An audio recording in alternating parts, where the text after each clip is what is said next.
Hello, good afternoon. Welcome back to Conversations with Francis. This afternoon, the conversation will be about evidence, hearsay evidence versus the truth. I have known from my previous paralegal studies that when you go to court and you have someone testify to hearsay evidence, that is exactly what that is, a hearsay evidence, non factual evidence to convict anyone of wrongdoing.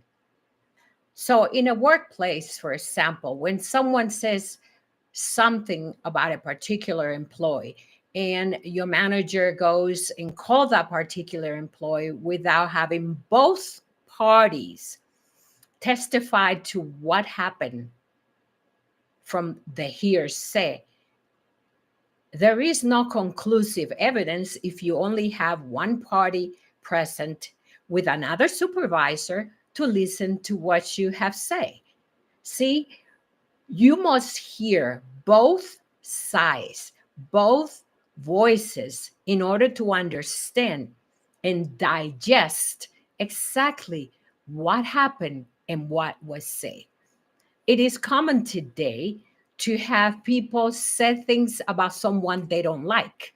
Let's say, for example, you have Elon Musk, and this is for practical purpose only, for entertainment. It's not necessarily that it happens with Elon Musk, but if you have him check on an employee that he doesn't like and he suspect, he not only can use some sort of technique to try to camouflage something or make a false assumption based on a presentation or observation or scrutinizing the individual.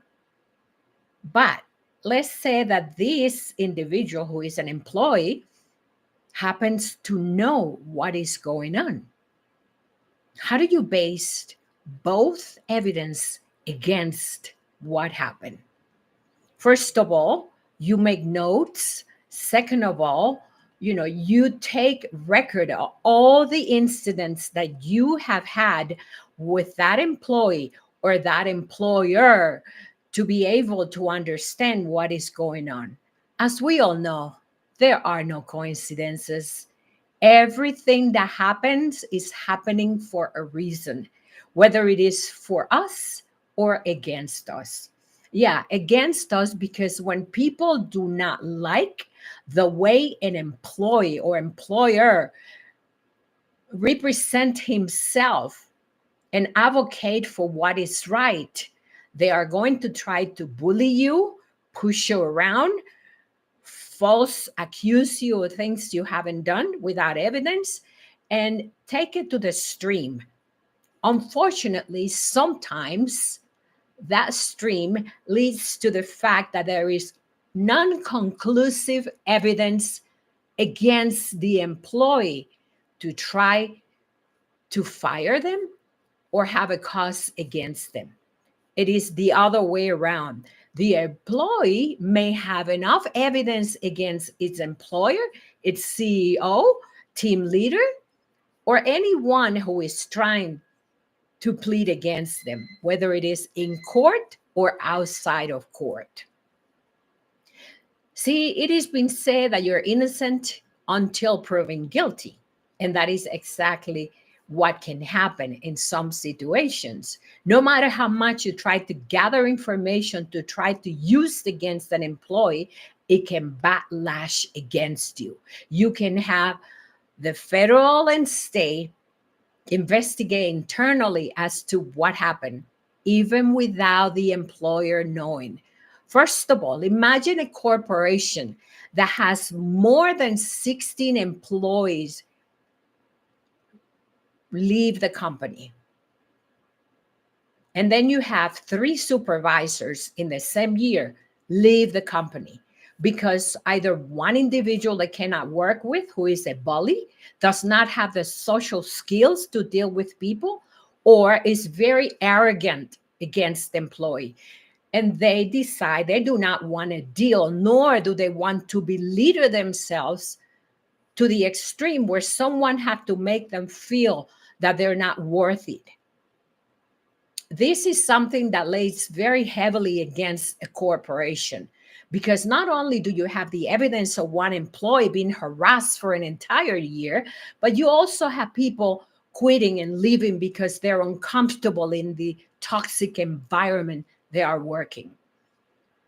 That is a lot to be held against a company. So let this be a lesson to you. For those of you that think you can get away with it, you don't know what you don't know. And sometimes people know what they know.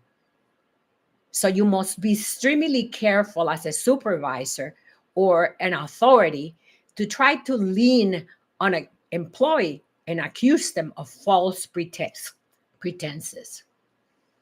Also, they try to tell you that you cannot speak about the conversation you have with them, otherwise you will be fired.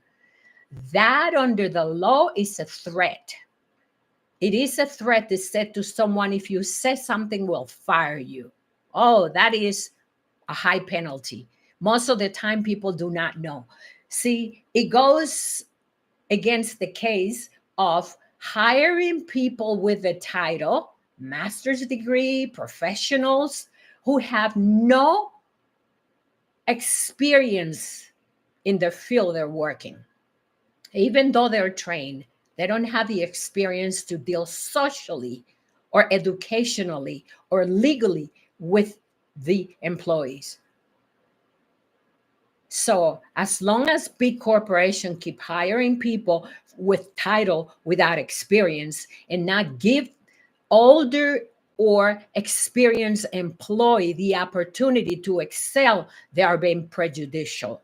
Also, let it be known that when an employer does not allow an older employee to have more hours, but take those hours and give it to a newcomer, someone who just got hired, that is called favoritism.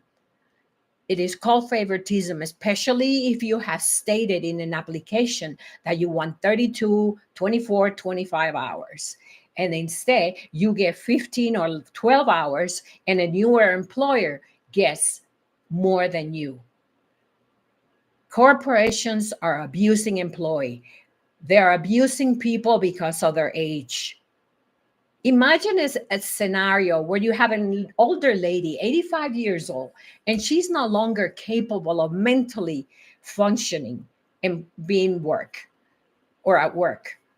Oftentimes she has disease spell or she's not feeling well, but the employer continues to keep the person working. First of all, they don't want to retire the individual because they don't want to pay. If this person have worked for 10 years or more, they have to pay a very lump sum. Second of all, it's convenient for them to keep the employer there no matter what. And sometimes this employee is costing them money because money is being lost as a result of this individual not being mentally capable of functioning anymore. 85 years old, you have to be pretty active and cognitive intelligent to be able to function today, especially if you do not take good care of your health. And 90% of people today do not last that long being very healthy. You know, our environment is polluted. The food we eat is toxic. To keep healthy, you have to try very hard. I hope that this video can help you understand how corporations are abusing people, how they want to make false accusation against the employee, and how they have no evidence to be able to fire them, but want to terrorize them or harass them to the point that they want an employee to leave. And that is one of the cases today.